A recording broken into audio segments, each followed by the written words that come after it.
In these presentations, I'm going to talk about the idea of equity and what it might mean for education systems. My aim really is to make you think about your own ideas, to think about your own work. I hope that will make you feel encouraged by things you do, but I also hope that some of the things I talk to you about will make you think again of things that you might want to develop. I'm setting my ideas in relation to international developments, and then I will focus more specifically on local things, but initially I'm going to talk about international developments because I think that will help us to think about the ideas when we talk about what we mean by equity. I've been working since 1990, I'm quite old despite my youthful appearance, with UNESCO, which is the main United Nations organisation that is concerned with international development. And since 1990, UNESCO has organised a major set of efforts to encourage the improvement of education around the world. It started in 1990 with a conference in Jomtien in Thailand, which led to the movement that came to be known as Education for All. Now, the Education for All movement was mostly concerned with countries, poorer countries if you will, in the poorer parts of the world, in the so-called developing world. Because at that time it was obvious that there were, I think it was something like 130 million children around the world who didn't go to any school and didn't meet any teachers because there were no teachers in schools where they lived. So the main focus was on education for all, and UNESCO and the other UN organisations were really putting pressure on governments to do more to reach out to these children. Let me illustrate what this means. This photograph was taken some years ago in Mumbai, in India, the city of Mumbai, and these children live on one of the poorest housing estates in the world. If it was in Latin America, we would call it a favela. We'd call it a shanty town, I suppose. Their homes are homemade. There's no running water, they have to share that, and in many of the homes there's no electricity. And these were part of the 130 million children who didn't receive any education. Anyway, what happened was a group of parents got together, in fact mothers, and they decided that they wanted their kids to have education. So they formed a committee and they collected some money, not very much, and they got some help from a local charity, and they literally built a classroom. And the picture you're looking at, which doesn't look like a classroom in most developed countries, was in fact the classroom that they built. As you can see, it's very simple, very primitive really, and you see the young children standing outside. Now they're going to school, so they're very pleased with themselves by and large. And in the shadows there are two women. One of the women is the mother who was the chair of the committee, the action committee. The other woman is the teacher. Because what happened was, once they built a classroom, the local authorities decided to give them a teacher, and there is the teacher ready to start work. Now I tell you this story, which is probably very distant from your experiences, to make 2 points. The first point I want to make is, look at the resources that are available in this particular situation and compare them with the resources that you have in your local district, possibly in your school. We are in the richest part of the world as far as education is concerned. Of course we complain about resources, and we rightly should do, but our moral duty is to make the best use of the resources we've got, especially the human resources. It's people that make a difference. The other point I want to make from the story, which is fundamental to everything I want you to think about, is it seems to me that these people demonstrate something which is a key message for all of us who are interested in the improvement of education.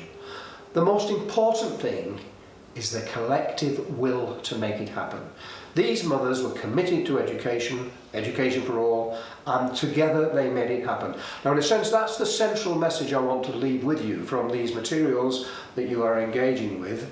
In a sense it's a simple message, but as we will talk about, putting it into action is very, very difficult. Now in the subsequent years, from 1990, there were a whole series of efforts around education for all, and as I've said, they were concentrated in the developing world, but I think it became evident that the phrase education for all had a meaning wherever you go in the world. There's no country, however rich, that has achieved education for all. In the United Kingdom, for example, whilst we have enough teachers and enough schools, there are still children we don't reach. Children who are not making progress, children who don't attend school or in segregated provision of some kind. And that's got to be the focus of our discussion. How do we reach out to all those children and young people? Moving forward, around about 2016, the UN organisations had another series of debates, and they were deciding they were going to give even more push to the idea of education for all. And so they formulated a new policy which came to be known as Education 2030. And this is the policy which we are now engaging with internationally, and almost every country of the world has committed themselves to following the lead of this particular policy. What is interesting about it is that the policy has really underlined the word all when we talk about education for all, because it's saying now inclusion and equity in and through education is the cornerstone of transformative education agenda. And I want to underline the word transformative, because that's what we're going to be talking about. How do we transform education systems? So this is now the formulation that is guiding much of the international efforts, and in a sense gives us a kind of reference point for the things that we're going to talk about. The idea of the transformative agenda is quite important, and this slide is taken from the Education 2030 pack. You can find that on the UNESCO website, and it says education has the potential to transform the planet, but first we must transform our education systems. So that's what I'm asking you to think about. Not just do we make some minor changes in the way we work, although we might want to do that as well, but how do we take an education system that does well for many children, in fact for the majority of children, and take it forward in such a way that it can do well for all children? And the argument I want you to consider is this. My view from experience is that if we can move in a direction driven by the idea of inclusion and equity, the changes we will make will benefit all children. So I'm arguing and leaving you to consider whether equity is the key to developing an excellent education system. I believe in that from my experience. Obviously you'll have your own views, and keep that in mind as we talk. If it's about transformation, it's therefore about change. And what we know from a lot of research is that changing education systems is difficult. Not because teachers are lazy, a few are of course, not because teachers are resistant, probably some are as well, but simply because everybody's so busy. The system is so intense, and the key change agents, the teachers in the classroom, are the busiest people of all. So if they don't believe in what we're talking about, if they're not given support, then it's unlikely to happen. We need clarity of purpose. If we use words like equity, inclusion, they're attractive terms, but they're also elusive terms, and different people will use them in different ways. I'm concentrating on equity, which I take to be about inclusion, but also about fairness. In a recent UNESCO document that I worked on, we summed it up as this: every learner matters, and every learner matters equally. So what does equity involve? You may have seen this slide. It's widely available on the internet and various people have used it. And I found it quite helpful in thinking about what do we mean by equity. The slide shows three boys who are watching a baseball game. They clearly haven't got tickets, so they're standing outside behind a fence. If we take the picture on the left, first of all, we see that the three boys are behind the fence. They're all standing on boxes. One of the boys is quite tall, so he can see the game quite well. One of the boys is kind of medium height, and he can see pretty well as well. But then the short boy, he can't see at all. This first slide then, is about equality, treating everybody as being equal. And that's important, and that should be a fundamental part of our principle. But we're not all the same. We have different characteristics, we have different aptitudes, we have different interests. So if we only treat people as being the same, then clearly some of our learners will be disadvantaged. So the second cartoon opens up another possibility, because now what we see is that the boxes have been rearranged. The tall boy doesn't need a box, he can still see. The middle-sized boy, he's standing on the box and he can see as well. And the third boy now has 2 boxes so he can see as well. This for me kind of sums up the predominant approach to learner diversity around the world, particularly in the developing world. We try to treat everybody as being equal, and we provide additional support where it is needed. Not necessarily in the form of boxes, but all sorts of different separate arrangements that we make to support youngsters that we see as being vulnerable in some sort of way. It is the predominant approach, and there's much to be said for it. I'm not knocking it, but I'm saying it also has its limitations. And it's those limitations I want you to think about. The sort of limitations I mean is, of course, that those separate arrangements unintentionally may disadvantage the learners that we're trying to give extra support to. It also, if we're not very careful, leads to disputes about who gets the additional support. And sometimes those disputes are between parents and schools, or parents and local authorities. And those disputes clearly don't help in creating a more effective education system. So the transformative thinking that I'm asking you to reflect upon, what I'm talking about as being an inclusive turn, moving in a new direction, is captured in the third cartoon, because what we see now is that the fence has been taken away. The barrier that's getting in the way has been withdrawn, and so all of the boys can now see the lesson. And indeed, the removal of the barrier, of the fence, is actually to the advantage of all of them. Now that, in my view, is what should be involved in a transformative approach, whether it's in a classroom or a school, or indeed across a district or a whole local education system. We have to find out what are the barriers that are preventing the progress and the participation of some of our learners, and how can we work together, remember, the collective will to happen, to make it happen. How can we work together to get rid of those barriers? Now, those barriers can take many forms. Some of them can be physical barriers, like this fence.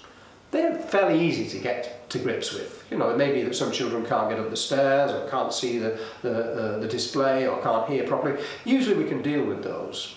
But there are other barriers that are much more difficult to overcome. You see, the curriculum can be a barrier. If it's not designed with all students in mind, then obviously some will be disadvantaged. The forms of assessment we use can be a barrier if we're not celebrating the progress of some children who are perhaps making relatively slow progress. The teaching methods we use can be a barrier, and that's why teacher development, which we'll talk about, is so important. Perhaps the most difficult barriers, however, are those in our minds. The limitations of our expectations, what we believe is possible. Do we really believe all these children can be included, can participate and make progress? If we have those attitudes, that will be a barrier, and they are very difficult to identify and even more difficult to overcome. So I'm arguing that we try cautiously to move to that third position. I say cautiously because we mustn't take any risks. If we take the support that's available in the second slide away too quickly, then some youngsters will be disadvantaged. So what we're talking about is, how do we move towards this transformative agenda?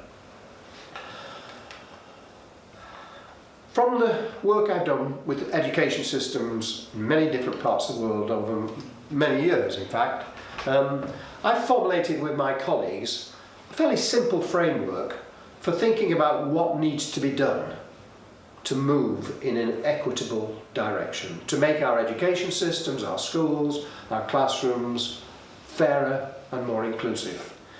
I've described it as an ecology of equity, a way of analysing the context so that we can identify barriers that are preventing the progress of some children, and we can also identify resources, particularly human resources, that can be used to address those barriers. Through these discussions that we're going to have, I'm going to look at each of these 3 sets of factors. It's a fairly simple framework. It's about what goes on within schools, especially within classrooms, and we'll talk about that in detail. Are there barriers there that are getting in the way of some children, and how do we work together to overcome them? But we're also going to look at the relationships between schools in a local area, because clearly and particularly in a competitive education system that is there in many developed countries, the progress of some schools can be at the disadvantage of other schools. So we're going to look at how can schools work together in various kind of partnerships and collaboratives to share ideas and to innovate, to find better ways of reaching those children that we're finding it harder to reach. And then thirdly, we go beyond the school gate and we'll look at other factors in the community, especially of course in families, but wider factors in the community: transport, housing, opportunities for employment, and so on. How far are those factors creating barriers, and what can we do to overcome all of those barriers? So that framework is going to be an important one, which I'm going to keep referring to. All of this is about collaboration, working together, the collective will to happen. And of course we're talking about doing that often in education systems which are somewhat perverse in terms of collaboration. The emphasis on competition, creating winners, which means creating learners, can be a barrier. We're talking about, therefore, creating a kind of cocktail which mixes together collaboration and competition. Some researchers from the business world have called this co-opetition.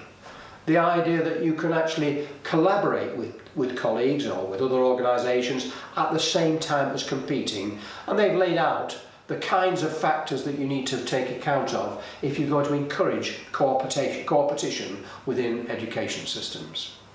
So I leave you now to reflect on all those ideas, those concepts, in terms of your own thinking and in terms of your own work. And there are two questions that I'm suggesting that you reflect upon and possibly talk with your colleagues. How far do you think the education system that you work in, nationally and locally, is equitable? And what do you see as the greatest challenges as far as inclusion and fairness are concerned?